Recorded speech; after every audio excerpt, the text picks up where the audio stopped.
امام نسائی رحمۃ اللہ تعالی علیہ سے پوچھا گیا کہ آپ سیدنا امیر معاویہ رضی اللہ عنہ کے بارے میں کیا کہتے ہیں؟ تو آپ نے فرمایا کہ صحابہ یہ اسلام کا دروازہ ہیں، صحابہ اسلام کا دروازہ ہیں، چور جب بھی آئے گا دروازے سے آئے گا، دروازہ توڑے گا، اس کو کراس کرے گا تو ہی گھر تک پہنچ سکے گا۔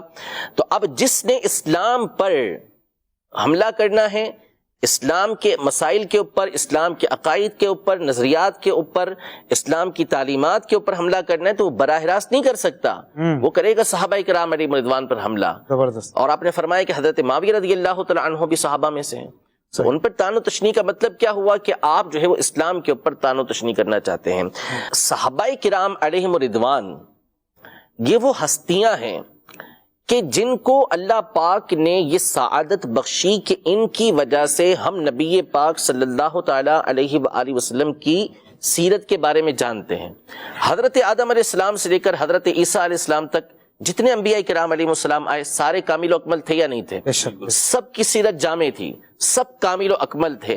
لیکن اگر آپ حضرت آدم علیہ السلام کی سیرت پڑھنا چاہیں کہ حضرت آدم علیہ السلام رات کو سوتے کس طرح تھے، اٹھ کے دعا کون سی پڑھتے تھے، جب ملاقات کرتے تھے تو ملاقات کا انداز کیا تھا، پھر آپ کی جو ہے وہ نماز پڑھنے کا انداز کیا تھا، آپ کی شکل و صورت کیسی تھی، آپ کو ملے گا؟ نہیں مل پائے گا۔ حضرت ابراہیم علیہ السلام جن کی لسان صدق ہر ایک کی زبان پر ہے، جن کی تعریف ہر ایک کی زبان پر ہے، آپ حضرت ابراہیم علیہ السلام کے بارے میں کتنا کچھ جان سکتے ہیں؟ بہت تھوڑا بہت۔ حضرت موسیٰ علیہ السلام جن کی امت جو ہے امت محمدیہ کے بعد سب سے بڑی ہے، موسیٰ علیہ السلام کی سیرت کے کتنے پہلو آپ کے سامنے آ سکتے ہیں؟ بالخصوص صحیح سند کے ساتھ، صحیح باتوں کے ساتھ، کچھ بھی نہیں آئیں گے، چند ایک آئیں گے بس، اس سے زیادہ کچھ نہیں آئے گا۔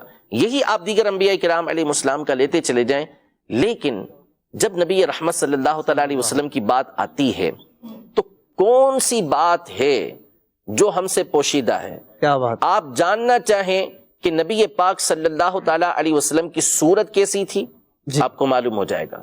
آپ جاننا چاہیں کہ نبی پاک صلی اللہ علیہ وسلم کی سیرت کیسی تھی، معلوم ہو جائے گا۔ صورت میں آپ علیہ السلام کی پیشانی کیسی تھی، جو چاندی کے اندر ڈھلی ہوئی محسوس ہوتی تھی۔ آپ علیہ السلام کی مبارک جو بھویں تھیں یہ باریک اور بڑی تھیں، اور ان کے درمیان ملی بھی نہیں تھی، ان کے درمیان ایک رگ تھی جو جلال کی حالت میں ظاہر ہوتی تھی۔ آپ علیہ السلام کی آنکھوں کے اندر قدرتی طور پر ڈورے معلوم ہوتے تھے، ناک مبارک کھڑی تھی جس پر نور کا ہالہ ہوتا تھا، جو غور سے نہ دکھتا تو اس کو ایسا لگتا کہ اونچی ناک ہے، لیکن وہ نور کا ہالہ تھا۔ آپ علیہ السلام کے مبارک دانت موتیوں جیسے تھے، جن میں بالکل ملے ہوئے نہیں تھے، معمولی سا اوپر گیپ تھا کہ گفتگو کے دوران اس میں نور نکلا کرتا تھا۔ نبی پاک صلی اللہ علیہ وسلم کی داڑھی گھنی تھی۔ آپ علیہ السلام کا مبارک چہرہ یہ مکمل گول نہیں تھا، کچھ گولائی اس کے اندر موجود تھی۔ اسی طرح نبی پاک صلی اللہ علیہ وسلم کی جو گردن مبارک تھی وہ ایسا لگتا تھا کہ چاندی کی سراہی ہے۔ آپ علیہ السلام کے مبارک ہاتھ جب ہاتھ ملاتے تو بڑے نرم ہوتے تھے، ریشم سے زیادہ نرم ہوتے، لیکن گوشت سے بھرے ہوئے تھے، جب کسی چیز کو پکڑتے تو انتہائی مضبوطی کے ساتھ پکڑا کرتے تھے۔ قدم اٹھاتے کس طرح تھے، قدم رکھتے کس طرح تھے، یہ بھی صحابہ کرام علیہ رضوان نے ہمارے سامنے بیان کیا۔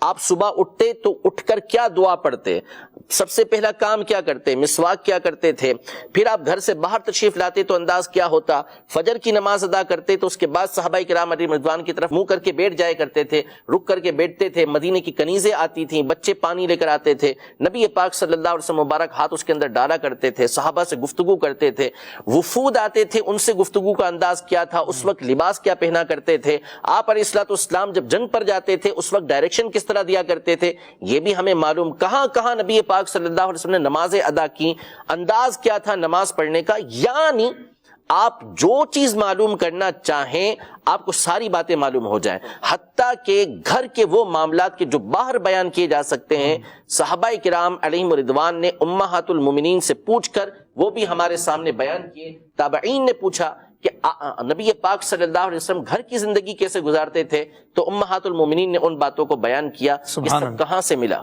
سب صحابہ کا، صحابہ کرام علیہم رضوان، کہ ان کے دلوں کے اندر اللہ پاک نے نبی پاک صلی اللہ علیہ وسلم کی وہ کامل و اکمل محبت ڈالی، وہ آپ علیہ السلام کی سیرت سے محبت ڈالی، اور ان کو اتنی سمجھ اور فہم اللہ پاک نے عطا فرمایا کہ ایک ایک چیز کا دقت کے ساتھ مطالعہ کیا، سمجھا اور اس کے بعد آگے امت تک پہنچا دیا۔